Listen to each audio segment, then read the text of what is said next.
Okay, ladies and gentlemen, tá fáilte rih go léir ná cáid speisialta seo ar son an cuiste Stara Clowna Grower agus an cuiste náisiúnta Liam Lynch. You're all very welcome to a very special occasion here for Anglesborough Historical Society in conjunction with the Liam Lynch National Commemoration Committee. We decided that here in Anglesborough that we do our own presentation and recognition of the life and times of Liam Lynch. We're extremely lucky to have people like Neil Donovan, whose father Con, late father Con, was the chairman of the National Committee for about 30 years. We also have Dolores Lyne, Killarney native. Her family very well known in Kerry. Her father won 2 All-Ireland medals, 1946 and 1953. Trained the team to win the All-Ireland in 1969 and 70. He was a selector in 1955, and one of the players on that team was Dermot O'Shea, who was a teacher here in this building at that time. So, and she also has a very well-known cousin, Pat Spillane, very popular guy on television. We're very honoured to have those people here. They have wonderful work done. You can just look around the hall there, and I hope you'll enjoy the occasion. We're coming near the end of the decade of centenaries, but I suppose there's a very important centenary coming up on Sunday as well, which hasn't got much coverage. That's the centenary of Ireland being admitted to the League of Nations, which is a huge honour for the country at the time, because it's gained international recognition for Ireland as a new state. So I'll hand you over. I think Dolores is starting first, so I'll hand you over to Dolores there, and she'll take you through her drawings and paintings there. So, well, just in case, important part, the exits, the main door you come in, the double doors here and the double doors here. Hopefully they won't be needed, but there's a cup of tea and things afterwards as well. So sit back and enjoy the night and what should be a very interesting and entertaining evening. Thank you. Oh, okay. So, good evening, and I suppose the first thing, thank you very much, Pat, for inviting me and the Historical Society. So I'm standing here because behind you, you might not have noticed, hanging up over the balcony are 5 paintings that are based on elements and stories that I was inspired to do. Liam Lynch was my granduncle, my grandfather's brother, and my mother was Peggy Lynch, and we grew up in Killarney. So when the centenary was coming along, and I'm an artist and theatre designer, I thought, what can I do? And what will I be inspired by? And I remembered that there were letters that Liam wrote to Tom and his brother when he was on the run and when he was in hiding and all these different locations. So I said, well, that'd be interesting. I'll use the letters. So the exhibition is called To the Letter. And I followed the letters backwards to find some of the locations where they were written in Ireland, mostly around Cork, but dipping into bits of Waterford, bits of Limerick, bits of Kerry. So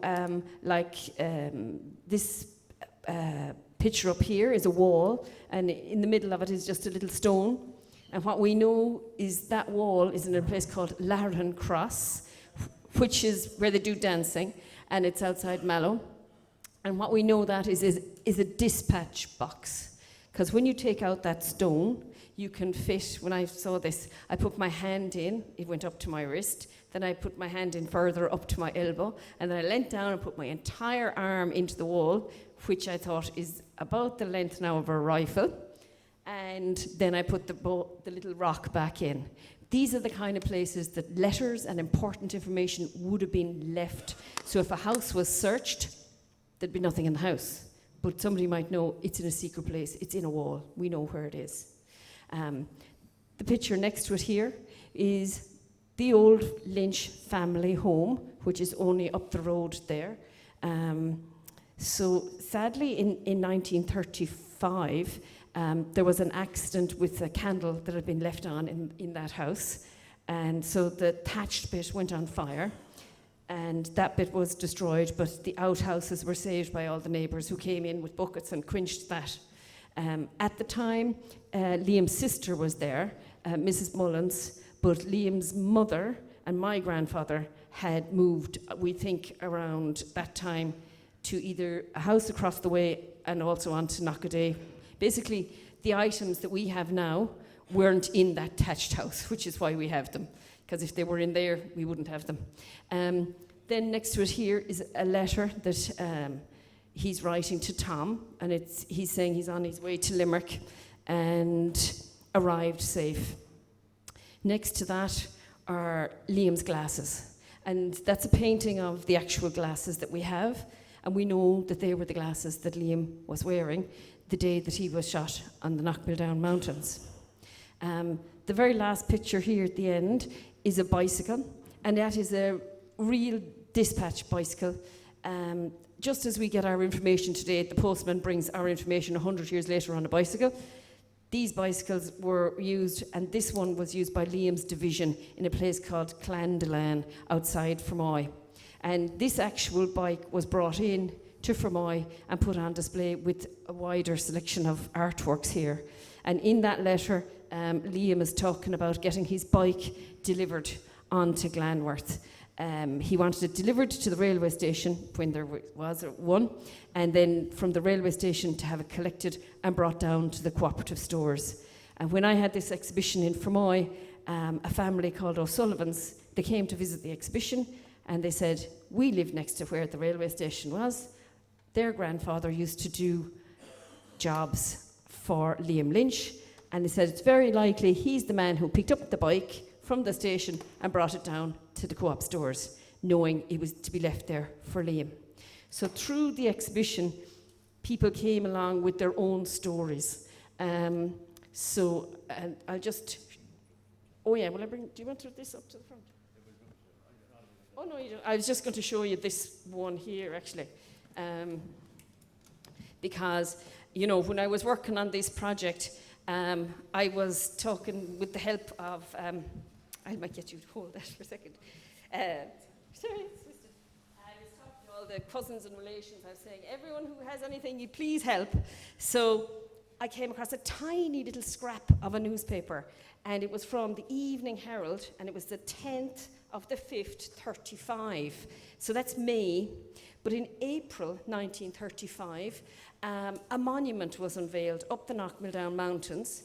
This is the sculptor Albert Power, and in it, he's sculpting in clay an Irish wolfhound. So if you've been up to the Knockmilldown Mountains where Liam Lynch was shot, there's a fantastic 60-foot Celtic Revival stone round tower.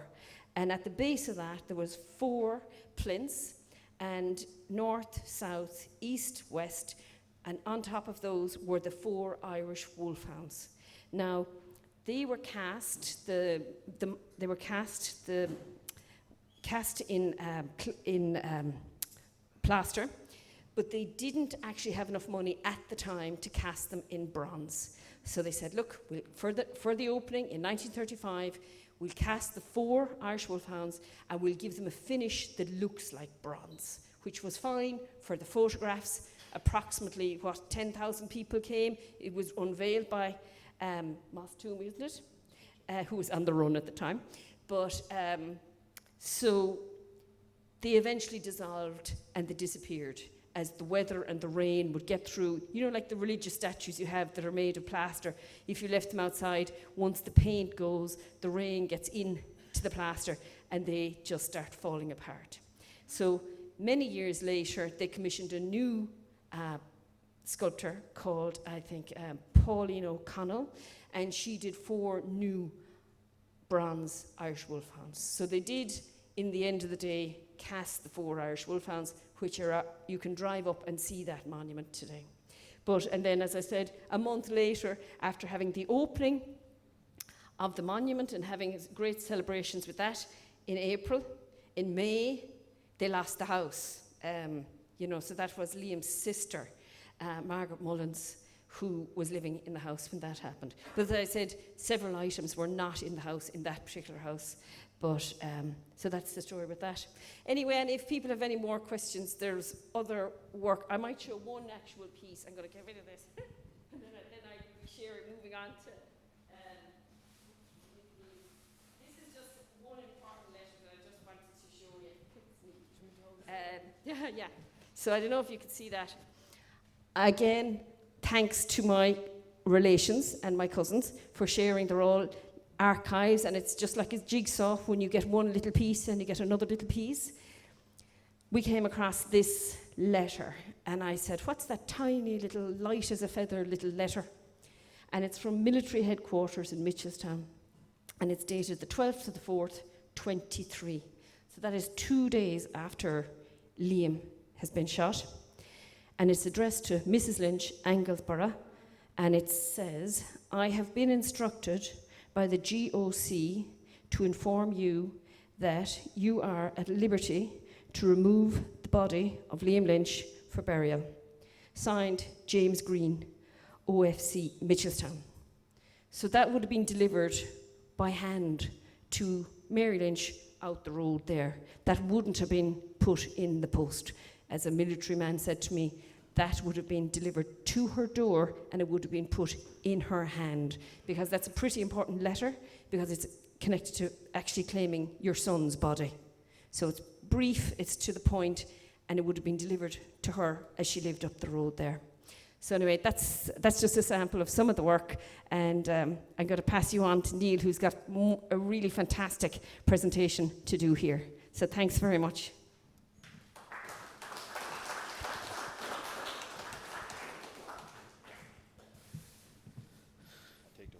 Thanks, Dolores, and thanks, Pat, for the introduction there.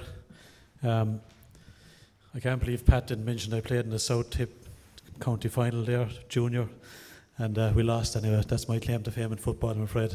I retired after that. I can't match Dolores. So this is the lifetime of Liam Lynch. You probably see the timeline here, and it's a very visual talk, right? It's mainly look at the screen. I'll just talk through that. So the sequence, I suppose, is the introduction, which Pat has come through, the family history, his influences. We move on into the War of Independence, and the last section is from the truce onwards, I suppose, and we look at his legacy. I'll probably focus on aspects that from the archives that maybe mightn't have been focused on too much previously. A lot of people know, I mean, you can see from the sequence here, a lot of the events. So I'll primarily concentrate on what Liam is involved in. And as I said, it's very visual. The first part is the family history, really. And again, you're just to see we're obviously here in the National School in Anglesborough, or the hall as it is now. And for the few non-locals, I suppose, you head up here, out the road to the right, up to Barnagriha, or Barnagurra, I should say, and Liam Lynch's monument. And Liam Lynch's homestead is just down to the left end of that. So again, Barnagurra, again, this is from the old maps in the 1840s. You can see it here, it still hasn't changed, the kind of triangular shape. And we look into that, you get I suppose, the more you search the War of Independence, the more it goes back to land. And it's quite appropriate here, I suppose, with the land flag up here from William Condon's time, very much so. And in this, we're seeing James Lynch as a landowner there with 24 acres, 10 acres at this stage. And that's the old homestead then in Barnagurra there that Dolores was talking about, that burnt down. And again, if you look in the bottom right, you'll see there's only one house there. And that did get developed, primarily by Jeremiah, actually, as it happens.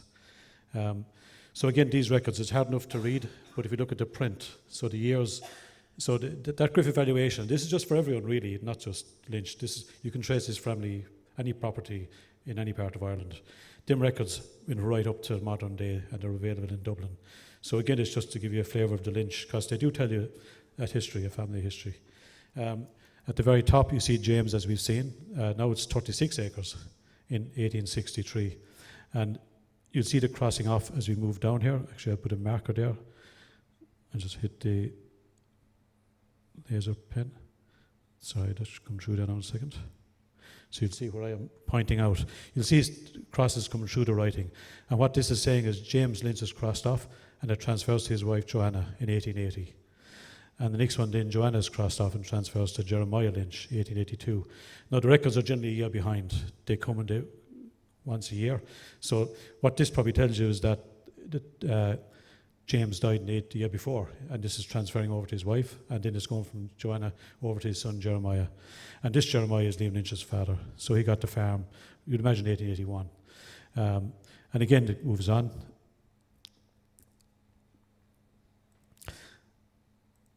And here we have Jeremiah in the 36 acres. The landlord is John M. Lowe. And then the next, so these are all different books. The next book is, the big change is the landlord changed from Colonel M. Lowe to Infee LAD 1915.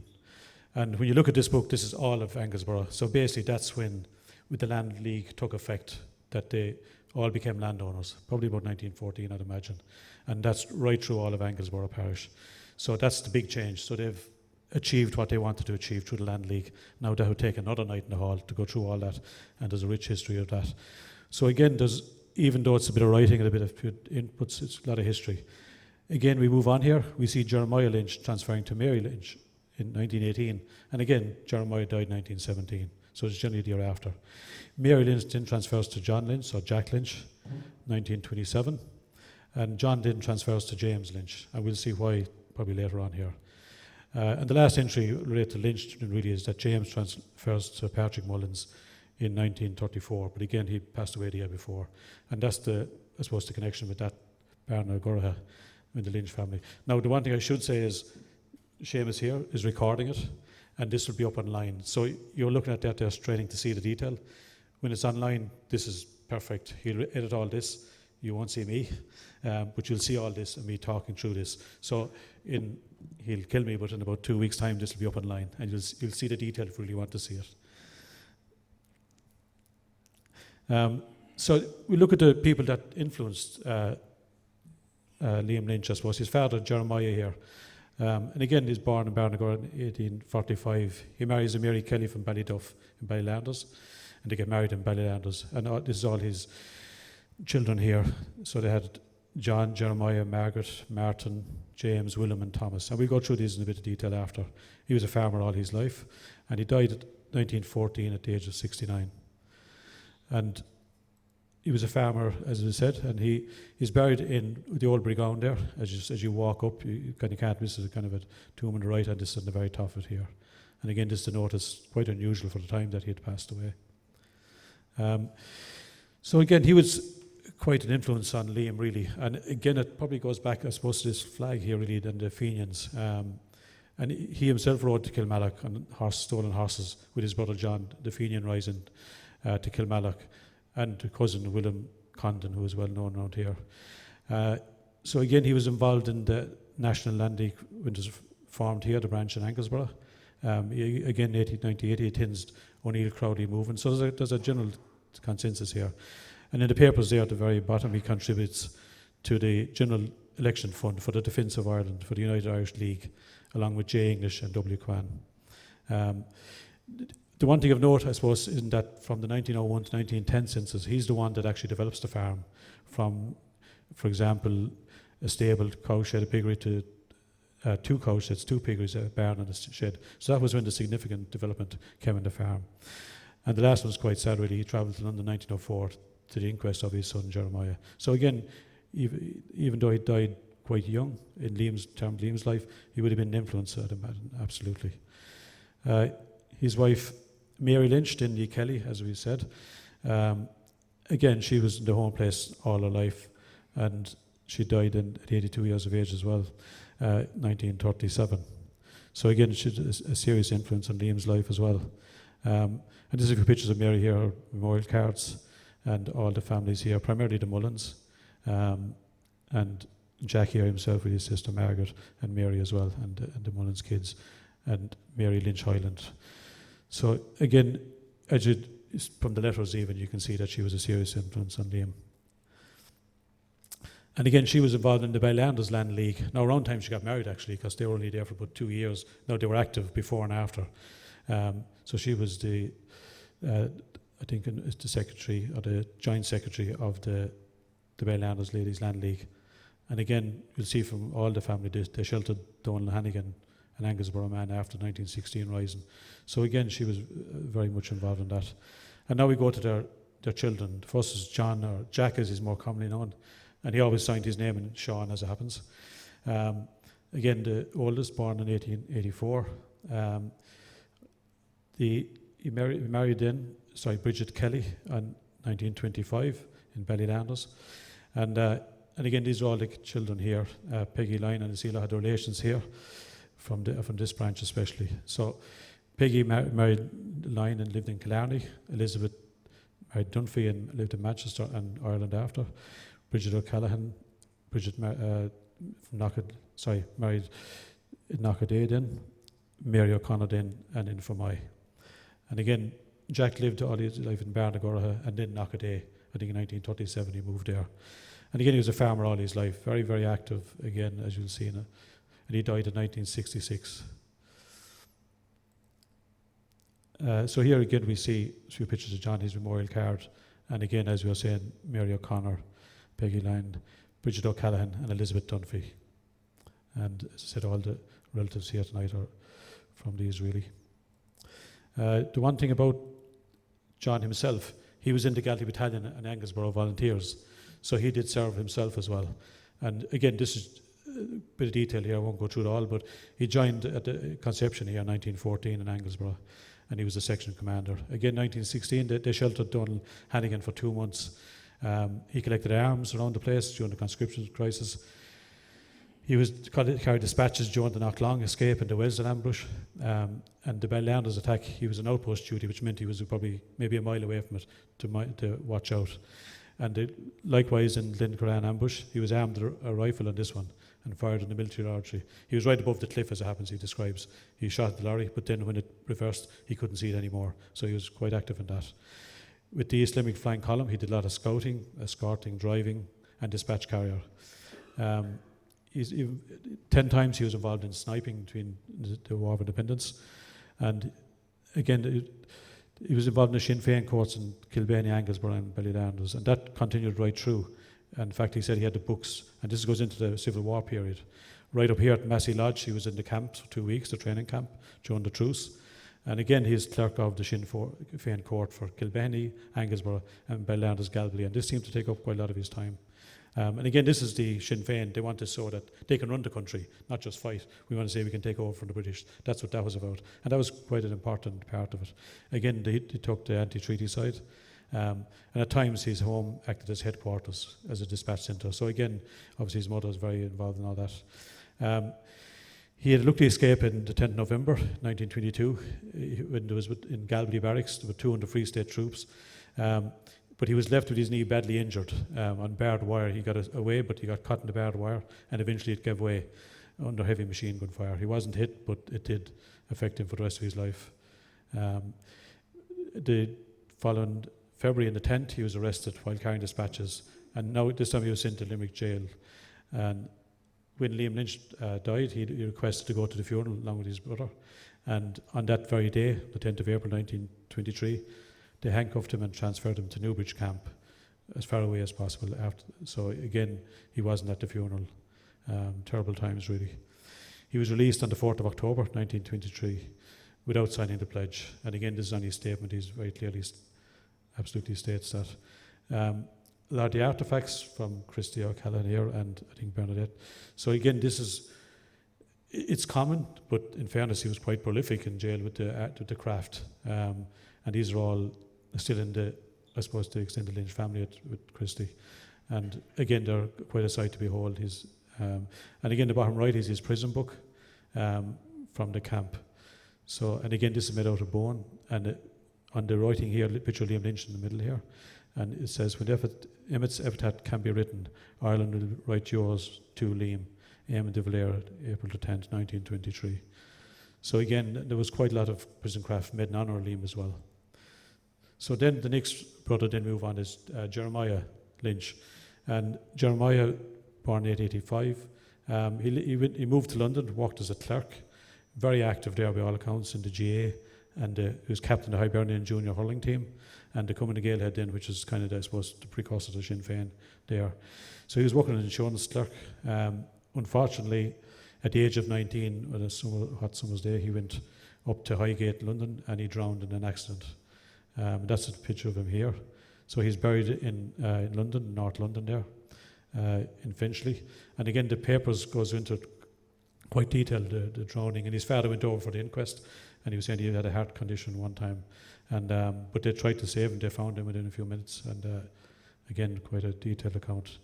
But he again was very much sporting and active, involved in the Irish in London scene. Margaret Lynch then married Patrick Mullins. You can see a picture of Patrick on the bottom right. From, if I get this right now, Bulasheen. And they were married in Mount Millery actually in 1917. And again, they had the children are Catherine, who was sister to Rosita Mullins, most of her life lived in London. Maura married Coleman and lived in Tipperary. William Mullins, or Liam, in Croydon, and Diarmid Mullins in Drumcollar. So Margaret then lived in Barnagorha, Bulasheen, and then Drumcollar ultimately. And again, she died at age 86 in 1972. Again, and these are siblings here, sister to Rosita, Maura Coleman, William Mullins, and Diarmid Mullins again. There is mention of Margaret being in the Cumann na Món on one of the two of the lists. Now they have struggled to get her activities, but she is listed as being active. Not out in the world which she would have been, I'd imagine, coming from the house she was. Martin then, her brother, now that's, Michael is wrong there actually, that's referencing all these deaths in the Clare side of it, but this is actually Martin Placidius Lynch, and he's in Barnagar and Kilrush. So, and he, again, was born in 1889. He joined the Christian Brothers in 1907.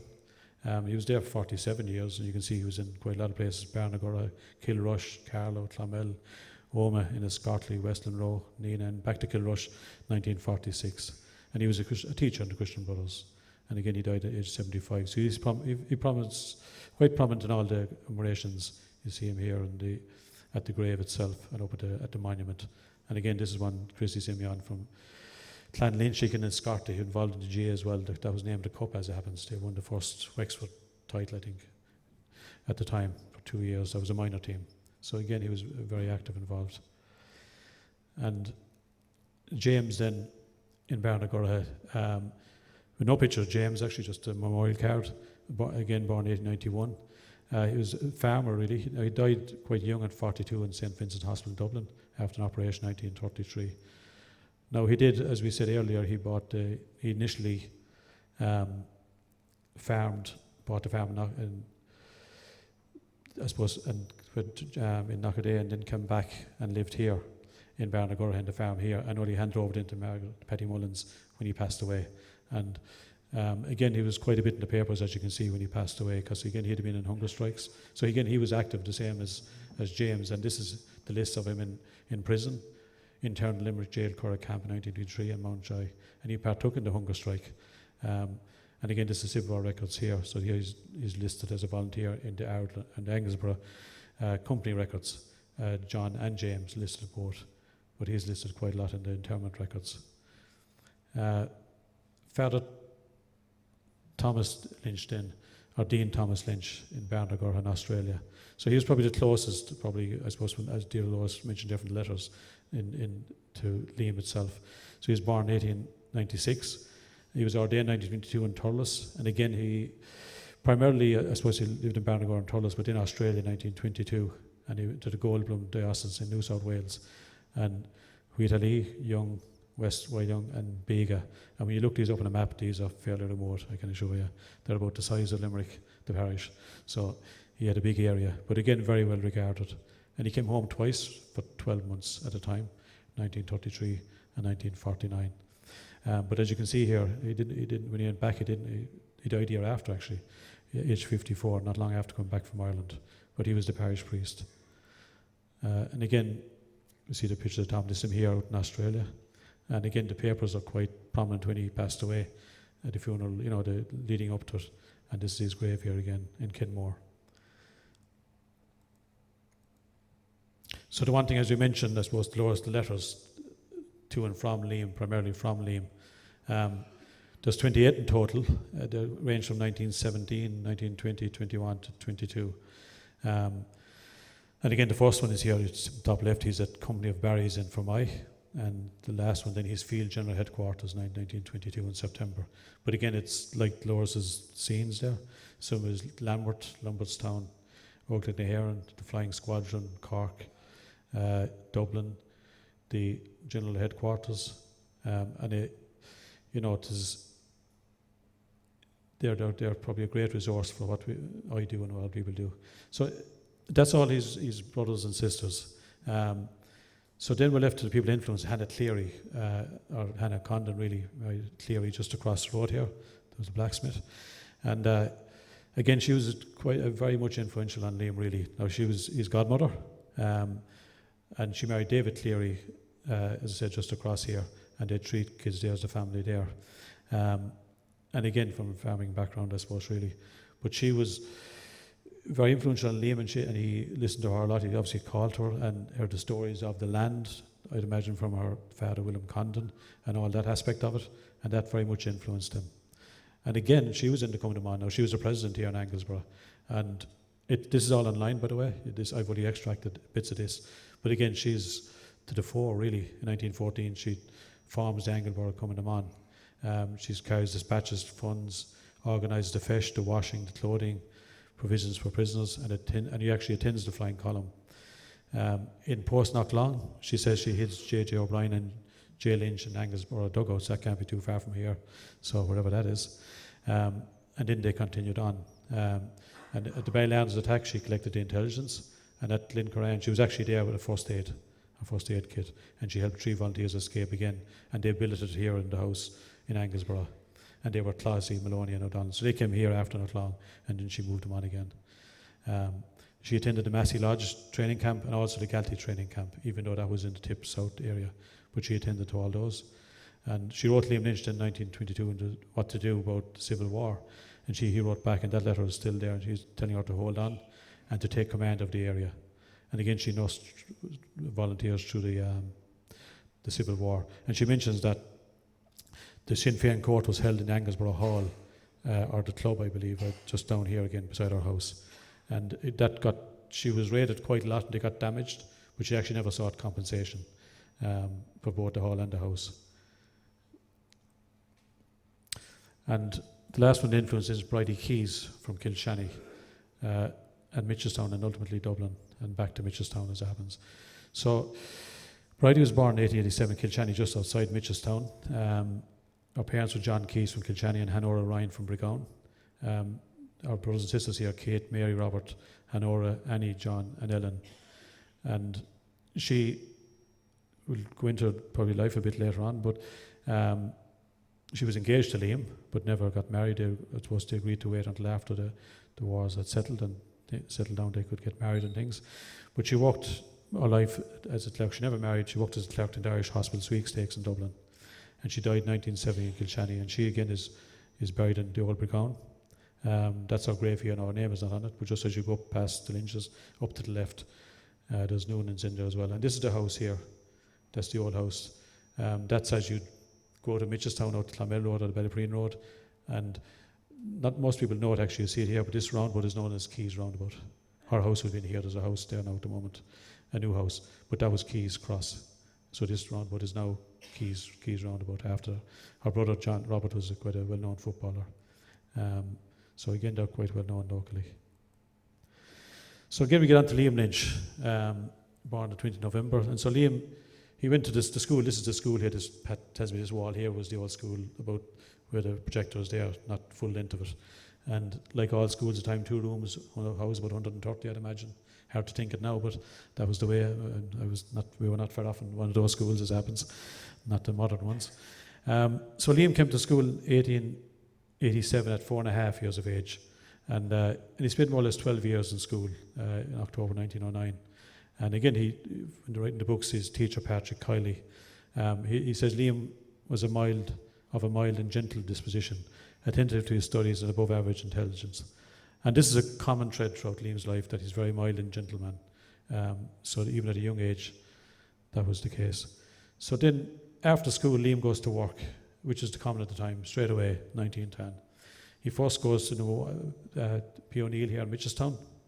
You can see him then going to left to Flavin's down on Mill Street for a period, for about 6 months. He comes back to Mitchelstown and ultimately ends up in Barry's in Fermoy.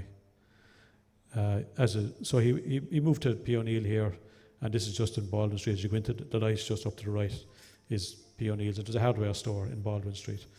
And these references, which again are in the family with Christy, and they're brilliant really, because they give you these are references from P at the time, and he says, as far as I know, he is sober and honest, and I wish him every success. And again, I found him attentive and interested. So again, very common, very diligent. And he worked there. He finished about 90. He came back there on 2 stints. Finished about 1915-16. Flavins in Mill Street is the West End. I can't find the Flavins there. They seem to be rented a shop there. But again, he said he was honest, sober, and good stock keeper. So again, very common thread. So he was there about 6 months. He ultimately ends up in Barry's in Fermoy. And again, this is on Patrick Street, just off the square. And there's a plaque on the wall actually notating this at the moment. And again, I think John Murphy, back in Devon, Jew disappeared where they were in Melrick's loft, the dispensary, they were refurbishing it, and this was on the back of the wall. And it's a list of all the employees in 1917, and one of them is down as W. Lynch, the manager of sales. So again, clearly, that's where and Liam spent. Now he left twice. You'll see it. He left once with the conscription, and then when they were arresting people. But ultimately, he left in September 1919. So again, what was Liam's interest at the time? He was interested in the AOH, the Ancient Order Hibernians. Didn't find too much of interest there, really, by the looks of it. In the Gaelic League, he did absolutely become interested in it. And as a young Liam Lynch, as a young fellow, he wasn't playing sports. I think the eyes seemed to affect him here in the school, and he had an operation. But he was very studious. He did read a lot. He was very good at drafts, by all accounts, and read and went to call around his relations to get the history and the people. And that was his interest. And that reading seemed to gather pace throughout his life, whether it was history, Irish history primarily, or even military books. So the Gaelic League was, again, all the dances. That was the feshes, really. They played hurling, football, dancing, singing competitions, and they were widespread. Again, the Mishtown Gaelic League, and this is just a few of the feshes here. You see large attendance, 1910, 19, whatever. But the interesting part here is, if we go back to 1904, inside in the middle of it there's a Mr. D. Hannigan, whether it's Donald or Donovan, we're not too sure. But underneath then there's a Mrs. B. Keys, and there's no question this is Bridie Keys. So it's a fair chance that's where Liam met Bridie Keys when he came to Mitchelstown, going to the feshes. And again, they would have travelled to Mallow. And again, when he came to Fermoy, now he wouldn't have been there. Pádraig Pearse actually spoke, and obviously Thomas McDonagh had a strong influence. But this fesh here in September 1919, this actually coincided with the Welsden raid, and a lot of the ones came in, not from Fermoy, but from outside, and that was under the guise of going to the fesh, and they actually went to the fesh after. So they used it. So now we'll get on to Liam Lynch's, I suppose, his activity. And just to give you a bit of context for the company, and the battalions, so I suppose we'll just probably go back one there where Liam was. It was in the Fermoy company, and then which became the Fermoy Brigade, number 1 Brigade. Then it became, I suppose, the brigade again, the Cork Brigade, and then the first Southern. So you'll see these popping up down the line, and I'll come through these. So the Irish Volunteers of Mitchelstown started. So Liam is working there 1913-14. It starts 1913, Mitchelstown's 1914, around March, April. And no doubt Liam starts, gets involved in this, and there's 120 involved more or less straight away. It just happened that June, then his father passes away in June 1914. The Galtee Regiment, which is what it is, it's all around the Galtees from here right up to nearly Care. And this photo is in Ballyporeen, as it happens, on the Sunday, 28th of June 1914. And what you see here is that these came out from Mitchelstown, marched out the 8 miles, and the 2 bands in the front, brass and reel, and the 5 and drum bands. And what's of real interest is the next photo of the series. They were taken by an RC fellow. And this is where they came from: Mitchelstown, Pollistown, Kilbehenny, Ballyporeen, Kilcorn, Skeheenrinka, Bunkert, Claheen. And they just were doing drills. And this is the photo that's really of interest. This is the same sequence, the band has gone on. And this is Main Street, Ballyporeen, out coming down the Mitchelstown Road. And this person here, the tall person here, is Liam Lynch. Now he's just a volunteer. That's Liam here. And he's no rank, he's just an ordinary volunteer, the same as all the rest of them. There's probably about 100. After marching out from Mitchelstown, walking out 8 miles, spending a few hours drilling in fields. And this is his National Volunteer card, Liam Lynch. So, and this is quite a young picture of Liam. The significance of that is, I suppose, we'll come to in a minute when the split comes. But again, this is the same day. So in the front here, you'll have the commander, and you can see they're all well dressed here. This is Fall's pub, which is burnt down since, actually. Ronald Reagan, as it happens, is 3 times the height now. thanks to compensation from the Black and Tans. But this is all up the street. So the Mitchelstown commander would have been here, the Kilbenny commander would have been here, and his people behind him. So they did drills for the day and they went into a field. The one thing to note is that there's no arms, they had no guns, nothing. When they drilled in the village, they used hurleys and sticks. And again, this is the same time in the field, but again, you can see no arms, no nothing. Just they're doing drills, and they become quite proficient at it. And it's again just to, likewise in Mitchelstown, the 5th of July, the following July, there's a grand review of the Munster volunteers. Roger Casement was to be the one to review the parade. As it happens, it's the telegram saying that Fermoy are going to attend, but actually it was Robert Monteith he sent, so the two became quite prominent after. And again, this is the same thing again. So here they came from Fermoy, Mitchelstown, Bellanders, 150 from Bellanders, Kilbenny 120, Ardon, Skinrinka, Galway 90, Lismore 90, Patrick 80, Shrarua, Rockmills, Ballybreen, Marshtown, Anglesborough, and Anglesborough had 80 here in Mitchelstown that day, Glanworth, Glanduff and Cork. So again, they all did in their own commanders, and again, they were just showing that as reaction to the volunteers that formed in Ulster, really, when Home Rule looked like it was going to come true, these were saying, well, we're getting our act together to protect Home Rule, because Home Rule was looking like it was going to succeed at this stage. And again, this is Mitchelstown, top of the square, hasn't changed much really. So all the volunteers lined up here and here again, and then they'd march out to a field and do their drills for the day, and then march home again. So the Anglesborough ones would march from here, and there was no transport, they just walked, they marched in file into Mitchelstown, same as everyone else. And there was 2,000 there on that day. It all changed in the 20th September 1914, and John Redmond being, I suppose, in charge of the Irish Parliamentary Party, and Home Rule was looking quite likely. And Liam Lynch and the Lynches were very much a part of this, really, as was everyone in the whole country in some respects. But this split the organisation, really. He said to go and fight in the... His train of thought, in summary, was to go and fight with the Ulster volunteers in the battlefields in Europe, and that they'd get camaraderie and come back, and with Home Rule would be a given. Maybe naively, but when the split came, you can see 175,000 went to national volunteers and 13,500 more or less went with Irish volunteers. So this splits up national volunteers of John Redmond, and that go to fight, and some go to fight in the Second World War, and the volunteers then ultimately ends up in 1916. Liam Lynch and Lynches would have been on national volunteers. Now this is not a surprise, to be honest. You can see the figures, because they still believed in Home Rule. They'd achieved the Land League, and they thought Home Rule is what they ultimately wanted. And again, so you can see 15 is gone.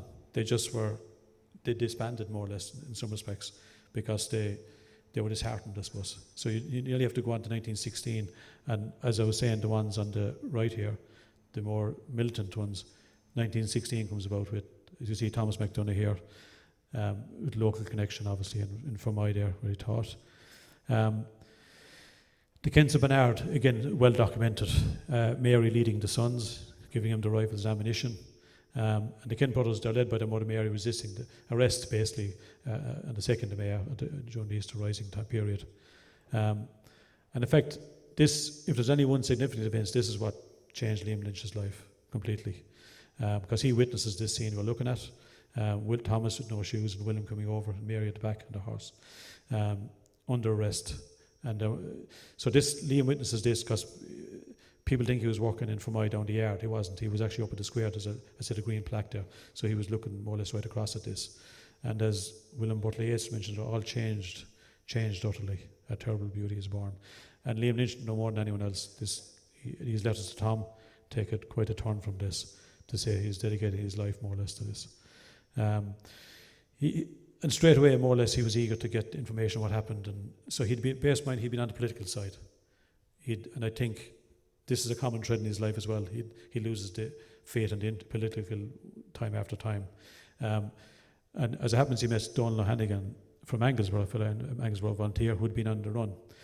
And he recounted his exploits primarily in County Louth and Dublin. And again, it is well worth to read. It's fascinating, his account of what he's done. And he meets Donald and he wants to get all the information from him. And he actually is the one that arranges for Donald to go out to Barnaguraha and stay there for 2 months in hiding. And they never caught him, actually, as it happens. He got over to America and came back then after again. So again, this was the start of one of Liam's interest. So as I was saying, 14, 15, it had died away. But back there going organising in 1917, and Liam Lynch is in the middle of all this. He's appointed first lieutenant in early 1917. By June, the Easter Rising prisoners are out, so David Kent comes back to Fermoy, and there's a massive procession. And again, Liam, so he's first lieutenant, so there's 2 officers above him actually, but he takes it quite serious. And the 9 companies in Fermoy Battalion twice weekly have parades, and he goes and visits 1 company every week. So this bike that Loris was talking about, as you see here, he's on the road. And then later on that year, when William O'Den was arrested, he's appointed the captain of the Fermoy company, November 1917. And I think this certainly is the way he approaches it. And you see that throughout his life. The people that he met here, he was there every week, he met them. And they remained loyal to the end from this period, without question, more or less, the officers. And this is a typical, they went drilling, he was going out to inspect the drilling, and this is just a typical one.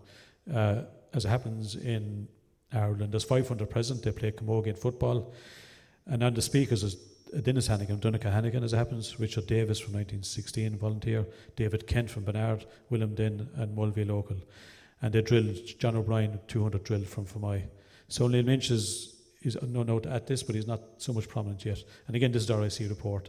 This happened in Anglesborough, this happened everywhere and anywhere. And they did this to defy the authorities. So again, I suppose they start to organise, and the Sinn Féiners of Fermoy attend the Fesh and Ballylanders. And again, this is from what Liam Lynch is saying, he's writing here. When they marched through Mitchelstown, they did it in a very professional order, led by William O'Din at this stage in uniform, in July 1917. And Liam Lynch writes then to his brother Tom, I was second command of over 67 volunteers in a route march. So he's quite proud of it. He's starting to move up along the rank. And this is 1917, but this book, the Law, comes from this letter actually. And I'll quote, we have declared for an Irish Republic and will not under any other law. When William Dinn left, I was appointed captain and commanded about 150 men last Sunday, and indeed did drill and march with a rear guard. And that's October 1917. So he's starting to gain confidence.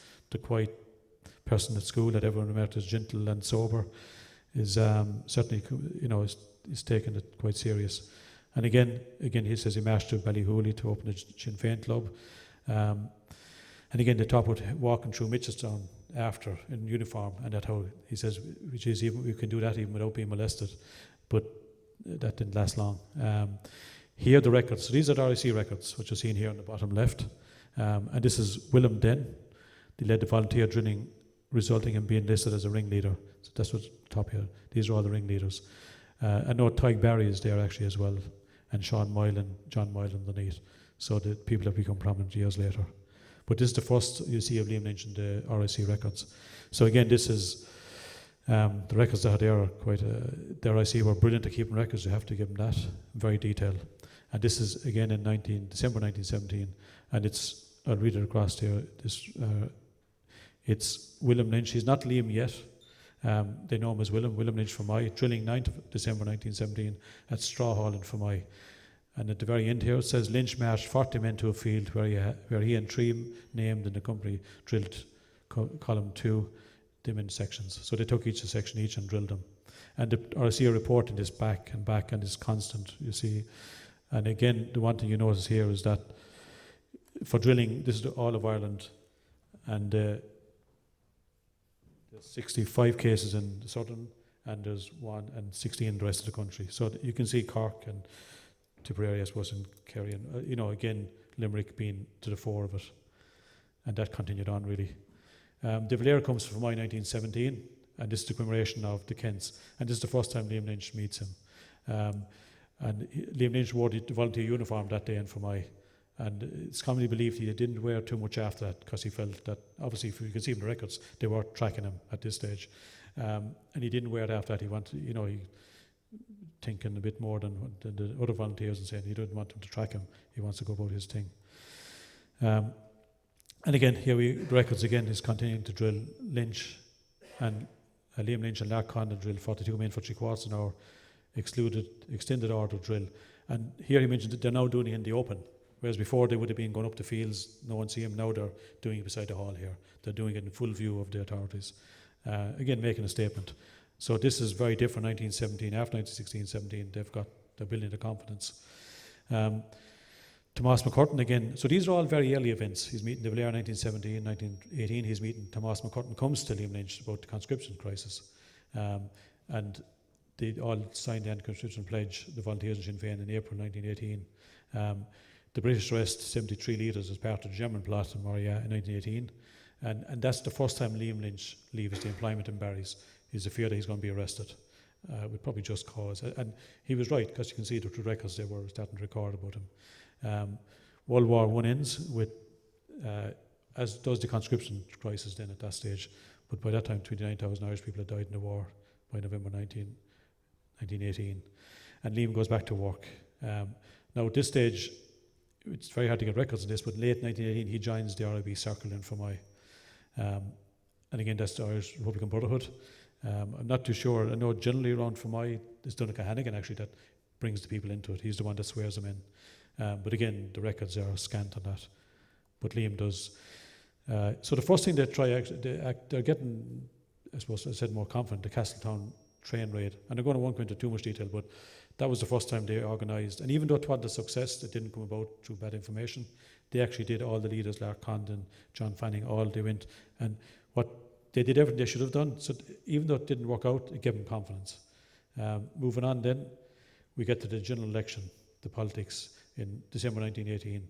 And as you can see from the green, Sinn Féin sweep the boards, winning 73 of 105 seats.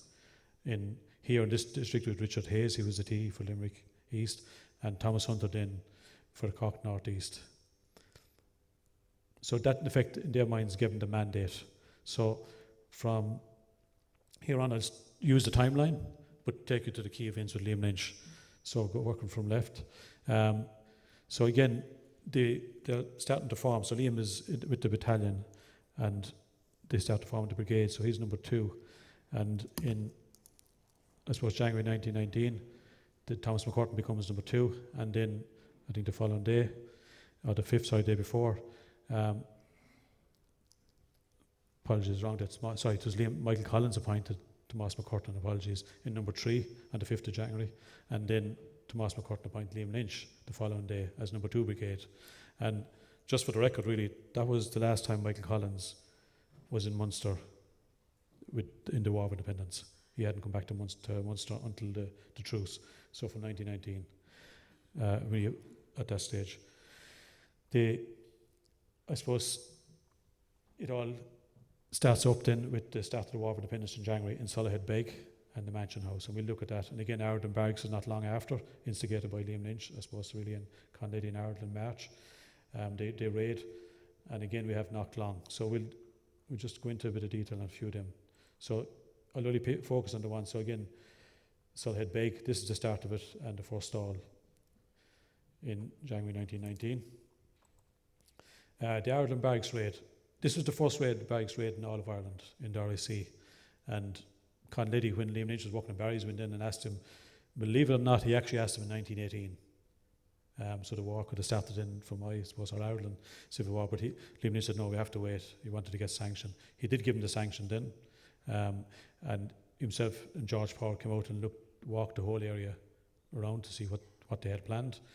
Liam Lynch was to be on the plan, but they don't state why, but I have a feeling there was 4 RSC in the barracks, and when they came to do the raid, there was 6. And they were very meticulous. They just, to me, they just called it off that Sunday. So they went the following Sunday, on the 20th of April. And instead of Liam, it was Mick Fitzgerald led them with Conlady, and these are the people involved. So they raided the barracks. Again, they went through in minute detail what they wanted. They waited until all the constables were gone to the church, the Catholic Church in Ireland. There was only one left in the barracks, so they captured it. It was a fairly straightforward capture in some respects, but they had it well planned. They dressed up in shawls as women and things, and Mick Fitz, as he was upstairs looking down, laughing at them because the whole thing went very well. But they captured the main thing about this was they wanted arms, and this is what they're after. If people think in the war, they didn't harm the RSC fella. That wasn't the aim. They wanted arms. They wanted these. This is exactly the same as one in the picture. They got one of these with 20 rounds. They got 6 rifles and carbines on top with 400 rounds. That's what they were after. No, they took everything. They took the key to barracks, and some of this stuff is still around, the rockets. But they had no intention of molesting. And in fact, the RSC fella that was left, he asked them, would they shoot into the stairs to look like he put up a good fight? And he did, and after he identified them all as being about 6 foot and blonde hair, so they're all about my own height, I'd say, and no hair, black hair. So they just wanted the arms to continue to fight. And again, Liam Lynch why was not Liam Lynch there? He was to be there the previous Sunday because he was up in Dublin. He was meeting Michael Collins and Richard Mulcahy. And again, this is the extract from the Cork Examiner the morning after.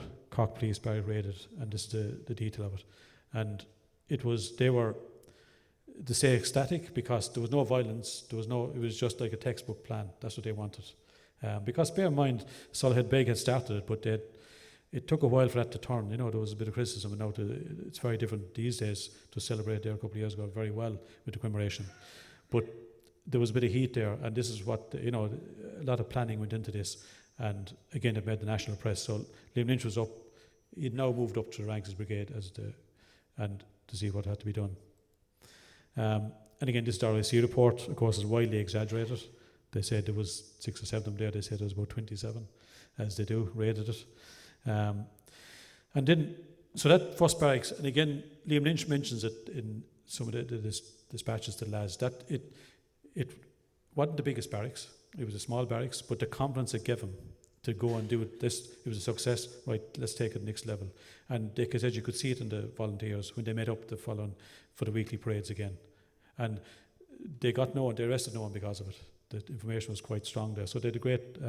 And again, no doubt, I think Liam Lynch's meticulous planning, when you research Liam Lynch, when they captured the guns, they brought him into County Parade. They brought him over the border, just literally because they stopped, the RSC and the police stopped at the border, the county bounds. And the British were meticulous, and they just buried them all in Tipperary, and that was it, the dugouts. So again, that was the kind of planning that they had gone into. Knocklang, which I'm sure you're well aware of, what's Liam Lynch's connection? So in Ned O'Brien and Jim Scanlon, you can see here where they Knocklang, they came to Anglesborough then, and they kept on the move. But you must remember, the RSC still had a good intelligence network that time, and straight away they started raiding their relatives right out far as Laheen even, quite a distance away. So they were on their tails, like as Hannah clearly mentioned, she hit him here, but only for 3 days and then gone. So they ended up outside actually, relatives in Coolderry over the bounds again in Ballybreen, but Liam Lynch got information that they were going to raid there because they were at relatives. They were checking all the relatives. They had a good network, and basically he sent out Tom Kavanagh of Fermoy, that's Tom here in the bottom right, with Liam Lynch. He got him to drive out with Liam Lynch in the dead of night, and when they got to the house, the RSC were on within about 2 hours after when they'd taken away. So again, it's hard to think us today with our mobile phones, how that information, how they could manage that kind of information. But Liam Lynch then got Tom Kavanagh, because Tom had a car at that stage, and obviously we're all well aware Tom afterwards became quite successful. But they had to get round from he was bringing him to Waterford, so they had to pass Moore Park. And when they came up there, the sentry came out with the rifle, and they were obviously everyone had to stop, and they weren't stopping. And Liam Lynch said, keep going. And the lads were at the back, so the 4 of them ducked down, and Tom Kavanagh remote that was, he could see the determination. Because he knew him from quite a bit from Fermoy, and he said he see the change in him. He said, no, you're keeping driving, we're not turning around. And so he got him out, and then they got past from Fermoy on the way to Tallow, and blew a whistle, and Mick Lynch and Mark Conlon were there. And they ultimately got to America. So that's Liam Lynch's connection with Liam Long, or with Knocklang, I should say. Very early days, again, 1919, Dan Breen, Sean Tracy and Dinny Lacey are coming over to Skane trying to meet with Liam Lynch. So again, they've heard about him, obviously, and they're saying he's like-minded, and they come down trying to meet. Now, this time they meet in Rice, as happens. They didn't actually meet him. They missed out, but they met not long after. So again, they're all very early events. Back to the timeline, 1919 again, so up now at the Wesleyan raid in September. Liam gets injured there, and you can see from the map here, we'll go through it after, and he's starting to set up, so now he's on the run, obviously, because he's back to Barry's, now he's left it full time in September after this. And he sets up brigade headquarters in Glenville, and the Mill Street bank robbery in 1919. This actually gives you a good insight into Liam Lynch, and there was 29,000 stolen in a bank in Mill Street, around Ballydaly actually, I think they were. And Liam Lynch went down to investigate it. They said under the guise of volunteers, but they weren't. And he spent and you can see the correspondence between himself, Richard Mulcahy, and Liam Lynch, or Michael Collins I should say, in this month. Like at the height of it, he goes down and to investigate this, eventually finds them with the help of the priest, and they get a lot of money back. He goes into the bank, gives it back, most of it, not the full amount, and they banish the rest of the lads abroad. So they were horrified. You can see it in the letters, to think that they would do this under the guise of Irish freedom, rob a bank. They were saying he'd better things to be doing than going down here investigating this. But again, it was to make a statement to the rest of the volunteers, you know. And again, that in the 19, then Liam comes home. That's Liam here on the right, on the bottom right. His brother Martin and Father Tom then as well. So again, we just look at a few of these events here. The Wellsden ambush. Again, it's quite meticulous planning again by Liam, because while you can see with the records, they know Liam Lynch is in the volunteers and all this, and Mick Fitzgerald and Art Condon. He brings in 11 from Ireland. There was 7 from Moy, 6 from Ballyknoe, 4 from Mallow, 2 from Waterford, and 1 from Rathcormac. So again, and this is in the correspondence, you can read it, he brings them in because they won't be known there, and they come in tomorrow, they're going to this fesh, and some of them stay on after, as it happens, and he gets the cars from as well. So the ambush itself, again, I won't go through too much. It comes from the barracks. You see at the top of the town here, this is the square down here. So the GFE and rugby field are the barracks, at the east and west barracks. They come out, march to the Wesleyan, this is the church here, and they understand they're armed. There's 15 with rifles, and they assume they're armed, because I think about 2 Sundays before that in Ardmore, while the British military were in the church, a rifle went off inside in the church. What they didn't know is that they must have asked them to not be armed to go to church. As it happens, the rifles weren't armed, but they assumed they were. So they basically walked on the street, and Liam Lynch then came down in the cars, jumped out with Mick Fitzgerald and all. And there was a scuffle. One, Private Jones, was shot dead, but they got what they wanted. They got the rifles. And again, this is all the reports, the Examiner and the British reports. But Liam Lynch is shot in the shoulder, more than likely by one of his own, because they had revolvers. But with the adrenaline, so again, very well planned. He heads out past the hospital there. They had a tree knocked. 3 came down after they did. They headed off. They dumped the arms again over the Blackwater into Ireland, into Tipperary again. Same scenario, and brought him back for the next couple of weeks back to Cork. But then they realised Liam Lynch is injured, so he ends up down in Youghal, and he spends a couple of months recuperating, going to Broderick's, Cooney's in Cargarrow, Kerwin's, and this is Kerwin's, the painting, one of the paintings that Lois has here. He's from this house and the library, and he spends all his time reading inside in this library. That's his bedroom. And his brother comes out to visit him from Clonmel there at the same time in Kerwin's. So he spends most of the time there, and he loves it there, to be honest. And he goes back there years later again, I suppose a couple of years later, as a safe house. He comes back then and ends up back in Ireland, in Donovan's, which is where my grandfather's from. Grandfather, grandmother, my grandfather here, my father. But this was, even though it's Tipperary, this is Cork number 2. And so when he comes here, he's there for 2 weeks, and they dress the wound every day. But again, typically where he goes, the ones in black are volunteers or coming him on, or old IRA. But he's getting dispatches in out from my every day in Mitchelstown. He's constant. He's back in his own area. And again, just to reiterate what I was saying to you here, this is the Cork. So this is from my is down here. So when all the safe houses you can see here, all the ones, and this is where Liam Lynch stayed in Ireland. He rarely stayed in the Cork side, and he likewise Brunock's over. This is the main place he stayed. And to be honest, if you go to this house, one person would guard the house. There's only one way in. The Blackwater here is on the south side of it, and they did have a dugout there, and but again, that was meticulous what you see in Liam Lynch right through out, even to the last journey through here. He's not, they've taught this through. The timeline again. So Liam Lynch goes to Dublin now early in January 1920. He evades, there was mass arrests around everywhere. He evades all that and he goes to Dublin with Ty Crowley and Seamus Tobin from Ballylanders. And this is his longest stint up there for about 2 months. And again, he's organising his meeting. This is the time when Richard Mulcahy asked him to be number 2 to him.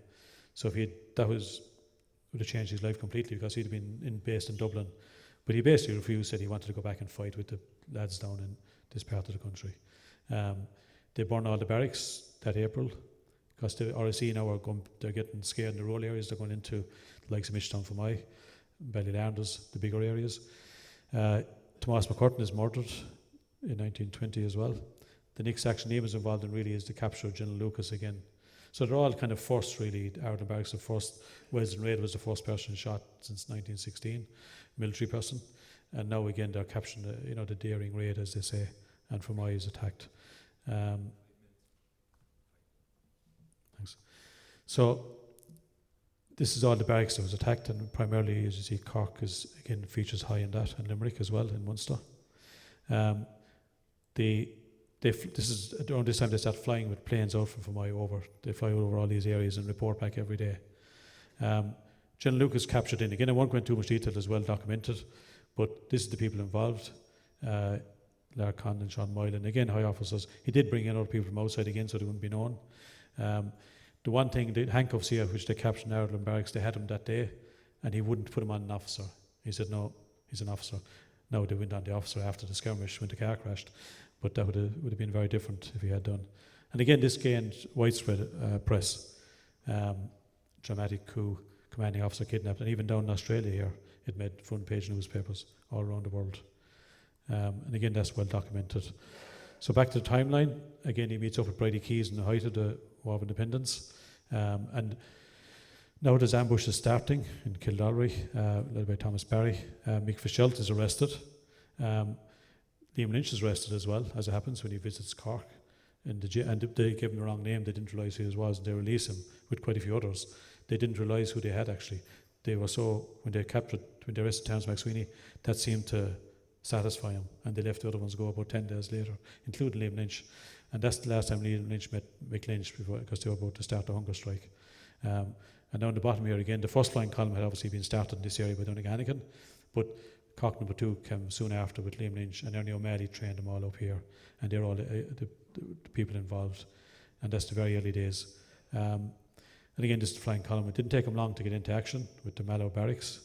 And they, again, meticulous planning with Dick Willis and Jackie Bolster, led by Liam Lynch. And again, Lynch wanted to be first in his office, and the lads pushed him out of the way because they didn't want him to be, in case he got shot. But again, he wasn't lacking. He was one of the first in. And again, the hunger strike at deaths was really effective. Mick Fitzgerald and Terence McSweeney in Cork, and the massive crowds. So this has a profound effect on Liam Lynch, because Mick Fitzgerald would have been one of his right-hand men. He was a bit older than him, and he looked up to him big time. Again, the war continues on with more ambushes, and this is them, including Glen Coran out here, the monument that you see. So they're going around and fighting in the brigades. Now he demobilised it in October, and he says, go back to your own area and fight. Again, one of the first ones to do this. And instead of one brigade, they were now in all them the 6 or 7 battalions, and it became way more effective. There was multiple ambushes, as you can see here, and again you'll see in the timeline there. So much so that they're proclaiming Cork in 1920. The British are struggling at this stage to contain it. Again, Liam Lynch was the first to do that, not just fight singly, spread them out and have as much ambushes. By 1921, in April, he's now the Southern Command, the 2nd Southern Division formed, and Liam Lynch is unanimously the commander. The ambushes continue on here, as you can see. North Combat ambush with Paddy O'Brien and Dan Shinnick here as well. They led the ambush, this Carroll and Ratcool. And they're starting to spread out as well, and Liam Lynch is pushing them on. The Dáil meets again, and some of the politics. So it moves on. Again, Father Tom writes to him, and Liam Lynch he knows the responsibility he's taken on. He starts to enlarge the IRB as well. in Cork, ultimately in Munster, it becomes it quadruples it in no time with all the officers. Again, everything he does. I suppose if I probably take a slide back here, sorry, I missed one spot. In 1914, the truce comes. Again, it takes Liam Lynch by surprise, to be honest, like everyone else. But straight away he gets back into organising, telling his brother Tommy here, we're going to camps, we'll be better than ever, we'll get our arms together. The prisoners start to come out of jail, and the treaty negotiations come. And again, the IRB are meeting in secret, bear in mind, with Liam Lynch in the middle of all this, and the executive in Dublin. But the debate continues, and it gets quite bitter over Christmas. And then in January, 64 votes to 57 is defeated. So the pro-treaty side win. And again, Liam Lynch is again disillusioned with politics. In doing all this timeline, I'll be honest, naivety maybe do it, but the first part I done quite quickly. When I came to that period from the truce to the treaty, it actually nearly wore me out, I'll be honest, trying to figure out what was happening with Liam Lynch. And Liam Lynch is in Dublin the whole time. You must remember he's meeting in secret in the IRB every second day. He's meeting Michael Collins in secret as well. There's two armies. He's, I suppose, the official army. I suppose Richard Mulcahy is trying to prevent that. So this is happening the whole time. And Liam Lynch is every couple of days meeting this. And you can see he quickly, I suppose he had faith in the politicians, really. And especially what he was hearing in the IRB. And then the treaty vote comes, and he just can't believe it, to be honest. And you get that from his letters to Tom as well, and his mother as well. So much so that he more or less breaks down in one of the meetings. He just can't believe it.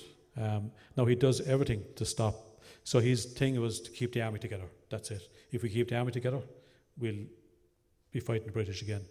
And he was convinced of it. And that's what he spends most of his efforts doing, keeping the army together. At the time, the Cumann na mBan actually had their convention. They voted completely against it. They mostly went Republican. They start taking over the barracks here, which Liam Lynch does come down. He takes over Mallow. And you see the Fermoy aerodrome top here as well, the barracks here to take it over. So there's, I suppose, the Sinn Féin convention here in Dublin again. But again, this is all happening every day, and he's trying to avoid the civil war. Eventually the IRA convention happens. And I suppose there's probably no question if they had started this earlier, they probably would have been victorious, because they had most of the fighting force. But in this period, Mulcahy primarily builds up the army, recruits from the British soldiers, get the things, whatever. And then he has the convention. Now, at the convention, and this is the famous picture here, you see in the middle, with all the officers here. That's all Liam Lynch's, every one of them stayed with him. But he has such a command in it that they overwhelmingly vote Republican, I suppose, in that. So he has total control of the army.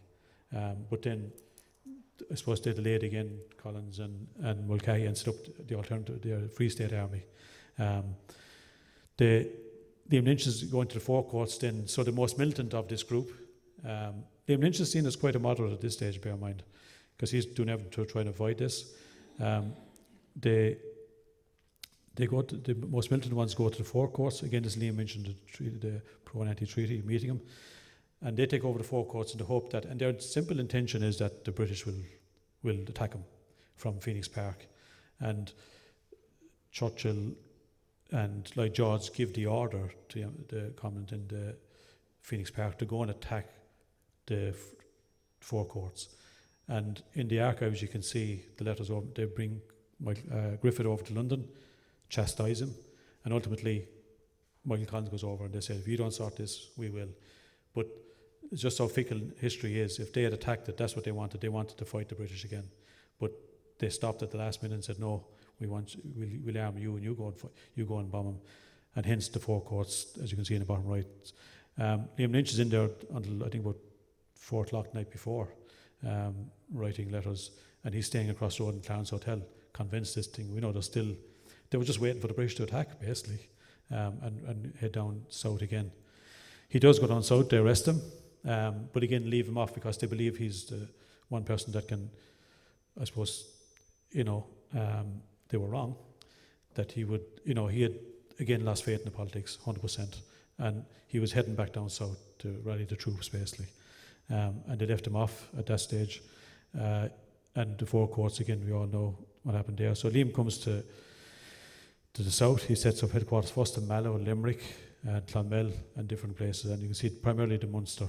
Ernie O'Malley is in charge of Dublin. And again, Carl Blue is, so all these effects, Carl Blue being shot, Harry Boland, obviously take a terrible toll.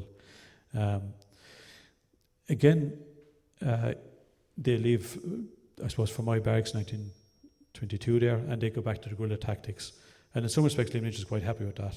And when you read the reports, actually, they were quite successful. The Free State was struggling with this, to get a hold of this. And history records it, but when you actually read the accounts, they're what the military, I suppose, the guns that the British had, they seem to have been demoralised, affecting the four courts, probably down to Limerick, around the country. Them few things, there was no question that Liam Lynch had command of the better fighters. That wasn't in question.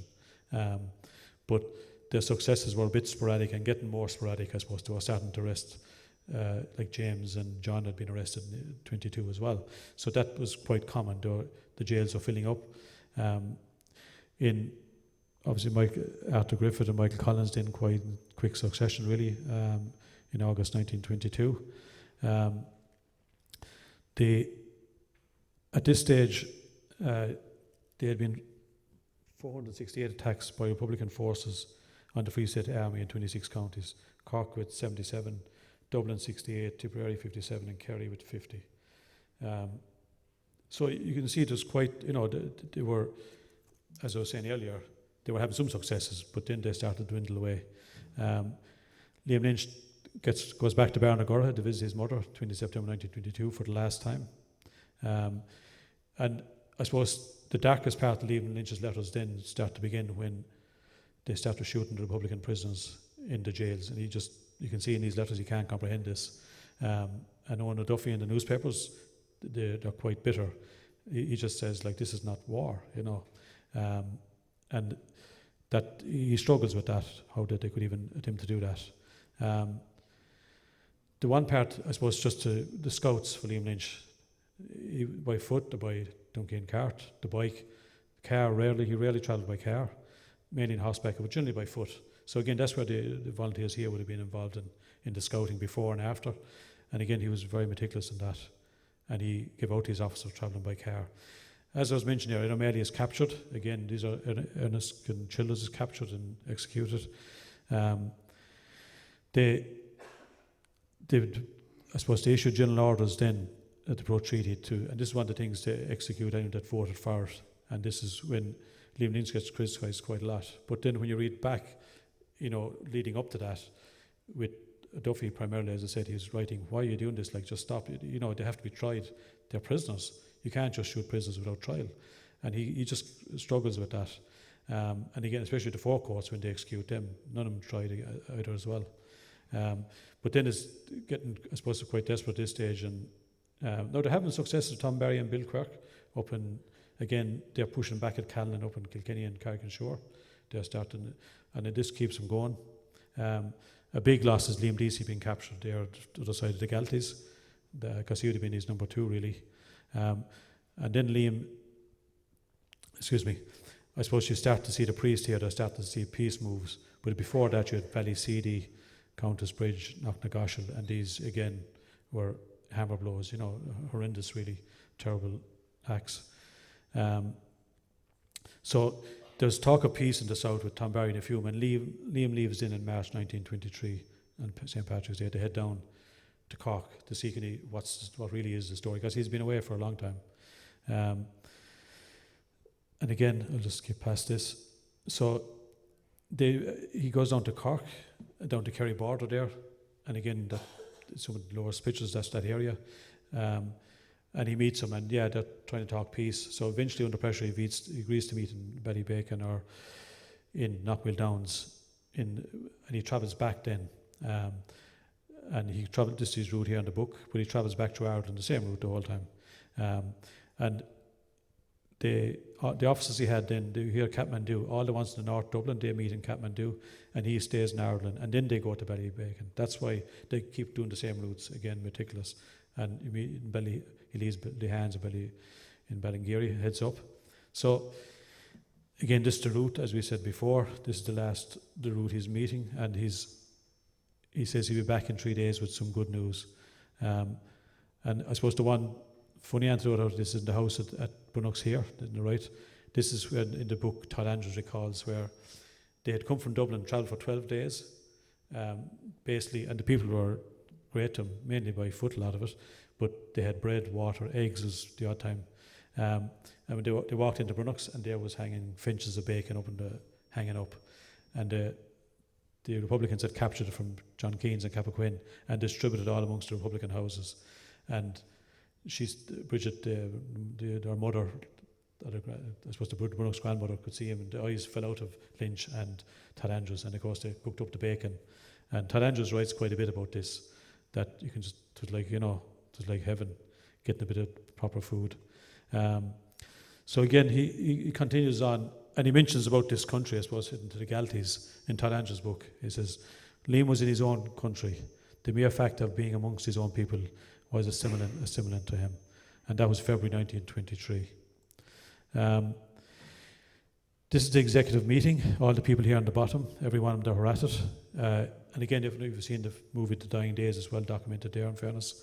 And again, I won't go through the top part, but ultimately, so they come from the north, from Kathmandu, and he's coming from Ireland, the south, all his officers, and they meet again. And at that meeting, they met for a number of days, 3 days, and they have a vote. They vote on two things, but ultimately it's defeated, just about. So again, they agreed to meet on the 10th of April in Ireland. And the general consensus was that this was coming to the end. So again, Liam went back. Now this time he went back up to Kathmandu. So again, he was, a couple of weeks later, he was making his way back, and that's why he was coming back to Ireland, back the same route again. The remarkable thing I've found in the research I've done is that he was actually staying in Free State houses as well, not just Republicans, and they never once gave any information away, which is, I suppose, again, how they felt about Liam even, and that, and again, I double-checked and triple-checked, this can't be right, but it actually was. He was staying in Free State houses on both sides, so that they never gave him up. So again, this is when he was travelling back. They get up the morning. They start to close in. They probably know they're in the area to some degree, and from Blean then they head up the Knockmill Down Mountains. And again, I won't go into too much. The shot rings out, and Liam Lynch I think the shot into his stomach here. They carry him on for a good bit, Frank Aitken and Bill Quirk, and he orders them a few times. Eventually, he orders them to leave him there and take his gun and take any dispatches he has, because in effect that's a court-martial and executed straight away. In effect, he's taken down to Newcastle and ultimately Clonmel, where he dies that night, at about just on that very evening, which he kind of more or less predicted, really. And his General Clancy, or Captain Clancy, I think, was very good to him, and in the movie that's well documented, that part of it. Again, the headings in the papers, Liam Lynch dead, he is there, and again, you must remember that, a lot of the officers fighting him or fought with him as such, so they were probably somewhat as devastated as well in some respects. Willie Ryan and Hannah Hyland head to Barnagora to tell his mother to break the news, and as they walk in, she looks up and she says, "He is dead, Willie. Thank God he died. He did not let down his comrades." She knew straight away. So she was Mary comes across a real strong woman, and like Tom would have been a good volunteer as well, but it's from these readings. The inquest is held in Clonmel, and thousands pay tribute to Liam Lynch then as it travels on from Clonmel to Mitchelstown, Airfield and Ballypreen, as you can see here on the bottom right. And this is the funeral here again. It stops in Mitchelstown in the morgue, I think, in Mitchelstown, and where the bell rings out. They lock themselves in to ring the bell. The authorities still were defiant of it, didn't want him. And as Laura said, the letter that she wrote out there to get his body, they wanted it buried quick, but it didn't stop the crowds, to be honest. And here you see Mary Lynch attending the funeral, and the family here on the right as well, and in Kilcrumper. And his dying wish was to be buried beside Mick Fitzgerald, his lifelong friend. Again, just very quickly, that's the officers, Liam Lynch, and through the battalion. And again, you'll see all these online if you want to see the more detail. Just to finish up, a few different facts, just to understand. When I've done all the history about the companies, the average age in 1914 when they started of the men was 18, the average age of the women was 19. So it's hard to comprehend that. They were just, now we barely do the leaving cert. But that's the average age. So bear in mind, some of them are in their 30s, so a hell of a lot of them are 17, 16. And even at the height of it, 1921, the average age was 25 for the men, and the women was 26. And that's when you, across all Cork, Limerick. So again, the family at the grave. And again, the legacy. The monuments, 1934, 1939, public subscriptions in Newcastle on the Mountain, in Gorton Bridge, and in Kilcrumper. And again, this is what I suppose where we'll all be Sunday. And again, as Dolores mentioned there's Moss Toomey giving the oration, and they all climbed up that bad, horrible day. These are the dogs she's talking about, which lasted about a month. You can see here, this is post that. Again, just down the road here, I suppose 1978, at the home place, this monument was unveiled. And again, a lot of locals in that, obviously. The commemoration started the year after, with Sean T. O'Kelly, and they named De Valera the year after. But really, it was 1956 with Moss Toomey that the commemoration that we know today. And again, there's a separate timeline in that, which is you can see up in the PowerPoint. And this is just some snips from this down the years. And there's Sean Morrick, I say is still going well there, given they're saying the rosary. But again, it's all the old volunteers at the back here. And again, with our medals, marching through and coming them on likewise down the years. So there's quite a lot of pictures which I'll put up after and let them play through. And again, the Anglesborough Pipe Band are every year without fail. And again, here are some of the people that are probably well known: Lark Condon for my, Paddy O'Brien, Liz Carroll, Sean Keating, Cantork, John Fanning here for my, Paddy Ahern for my, Matt Flood for my. So they're the younger people then joined the committee, next generation taking over. But these are all fought with Liam Lynch and were in the committee down to all the years. And again, this is primarily the Lynch family, Jack Lynch and the Connors and the Lynns again, Lane Reeds. And there's plenty of those pictures up after. And again, as I was saying, this is just somebody, we looked at these earlier, that Jack Lynch did, but these are all the prison, then what they did, the artefacts to commemorate it. And these are the books and the movies that are out down to commemorate down through the years. So I think that's it from myself. I mean, naturally being related to Con Donovan, I'd have to have an interest in this thing. You couldn't be but interested in history. And it doesn't stop at Liam Lynch, I can assure you. Go before and after. But I suppose I've been interested down the years. And it was great this year with the commemorations, quite a few commemorations to see, and the book especially that Jerry Shannon has done there. Because there's a lot of new archives available that weren't when the other books were done, and they give a great insight. And the pensions are all up online, which is a lot of stuff we use here. All the coming to Bonn are up, and the main they put 1,000 up every year about. But Jack Lynch is up there now, and it's a very true. It's frustrating really, because they were trying to get a few pounds for fighting for Ireland, and they were saying, bloody hell, I was up in the Galties. I wasn't thinking of a pension when I was fighting up in the Galties, and now you're denying me the pension. That was the common thread. But I don't think the government had too much money. It was latter years they really got the benefit of that. And even Mary Lynch had to fight to get £125 for Liam's death. But the one common thread throughout the pension archives, whether it is Liam Lynch really, the loyalty to the man. And it comes true, whatever frustrations they are, that, they've done anything for Liam Lynch. And I think that built up from going around with his bicycle, without question, go around to all the battalions, the brigades, the companies. He got to know all them, and they stayed loyal to him towards the end. And he was a gentleman. And again, you held him, down to that movie in the hands. It's the exact same story. But a remarkable man, really, because he had no training. And yet, when you read through it, he was in the first barracks, the first ambush really after the 1916, the first barracks that was captured. It's just the first meticulous, and that was throughout his life. we had a great session here earlier with the kids from the school. They asked about 50 questions, which was great. But one of them asked me, was Liam Lynch, who was more important, Liam Lynch or Michael Collins? One of the kids, I'd say about a fourth class. And it was so funny, we went through this, and Dolores went through her things, and I was kind of going through the bit when about this, obviously when about the revolver, their eyes lit up, and they all wanted the revolver. There's 3 of them there, thanks to Master Reedy from Ireland there, from around Connor. But they asked, I suppose kids never fail to amaze you.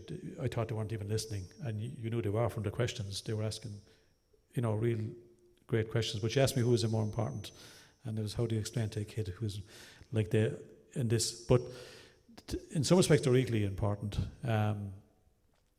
It's like they always remember the victor in some respects. They both lost their life. But Liam Lynch was true to himself in the whole thing, really. As difficult as that was for him, it was torture, I'd imagine. And as I said, during that period, he always he stuck by what he said, and he struggled when other people didn't, I suppose, especially the politicians. He did have faith to some degree, but yeah, he was true. And it was great this year to see the movie and different things, putting the balance right, I think. I know the commemoration's on Sunday, and should go on, to be honest with you. I know it's 100 years, but the more archives will come out, and as the more that comes out, the more it reflects on Liam Lynch, to what he was and who he was, true to himself. So I think that's it from myself. I just probably want to thank a few. This is the only bit of prep I've done all night, is these few notes. The rest comes from, and I'm at that age where I have to have glasses. So I suppose first I'd like to thank National Liam Lynch Commemoration Committee, and I'd see Councillor Deirdre O'Brien here, the chairperson, for giving me the opportunity to talk through this. It's, again, with history, to me, I don't understand people with the pictures holding these things. To me, get them out there. And this will be open from Imagetown Library for the next month. It'll be going down to the Kilmurray Library then. So there's no point having this in my kitchen, to be honest. I'd rather have it up. And again, get the history out there. I'd like to thank the Anglesborough Historical Society, and I suppose Pat, there's 6 of you there, and led by Pat is doing a great job there. It's like our own, we've 6 as well. It's amazing the amount of work 6 people can do, and we're here getting this ready the other night. Fair dues to you lads. Again, the Lynch family, the extended family, I'd like to thank, not just for this, but for the last year, nearly putting all the stuff together. Primarily from the O'Connors, the Lyons, the O'Callans, and I suppose that side of them. Bernadette there, I see Dolores, Nuala, and Pat O'Mahony, and Christy and Billy. And I suppose I'd probably have to single out Christy, really. He keeps telling me it was a few years that he wanted him that interest in it. By Jesus, he's making up for it, and in spades. And the best part I like about Christy is that he'll ring. When I told you asked me to say if there was something wrong, to let you know. And in fairness to him, he does. And that, fair dues to keep at that, Christy, because to me it's important to have it right. There's plenty of misinformation out there, in that respect. But he'll keep at me, and this we won't finish after tonight, I hope, Christy. I'm sure he'll keep correcting me, and that's very important. Again, the children today was the highlight, I'll be honest with you. And thanks, Pat, and the teachers for organising that, really. It was brilliant. Seamus here, as I said, he's recording this, so this will be up online, so there's a lot of detail there, and go through that. I'll be put up to commemorations as well, and his local stuff, and that'll be up on YouTube. We'll put a link if there's pages here, whatever. Master Reedy down there for the revolvers. There's a few of them here. I'm sure he don't mind showing them around to you. You can all be like the children today, just to get the revolvers in hand. And again, these are the real deal now. They're all disarmed. The Guardian made bags of them there disarmed. They welded into the middle of them here, but they're still, so they're of no danger. I suppose I'd like to thank my father, really. He's not here, obviously, but for giving me this interest, amongst a lot of interest in politics and history, but a very balanced interest in politics and history. He was very much Republican, absolutely. And I remember one time of Reagan came to Belfreen, and we got this freelance journalist from some tabloid, and he was in a crutch. And my father would never get angry in that respect. You know, he'd get angry with the four sons. No, he'd leave it out on us, so no bother. But we deserved it. But as a county councillor, you know, he'd very much that side. But this fella came across the street, and he knew by the tone of him, you know, he was a freelance, and he says, "Is there any rebels around here?" You know, and it was the only time I ever see him saying, he says, "You came across on one bad leg, so you want to go across with two bad legs," you know. But he was very balanced, and that was the only time I ever see him kind of react in that respect. But you know, whether what side it was or this or that. But again, through you know, he heard all the stories, Liam Lynch first hand. He stayed that he recuperated in that house. So, but I suppose most of all, I'd like to probably thank the men and women that we're talking about here from Anglesborough, from wherever, the volunteers, because without them, and while there's medals, there's pensions and all this, I suppose it's really a lot of people like Mary Lynch would never get a medal, if you know what I mean. She wasn't a volunteer, she wasn't coming them on. But without them people around the place, there would be no Liam Lynch, there'd be no, in fact, and I think that's why they remained true to him. He knew that, you know, they were all, so I suppose the other people I'd really like to thank really for their loyalty and providing an inspired leader. So I think that's it for me. Sorry for keeping you going on. I'll probably give it back to Pat there if you want to wrap up there.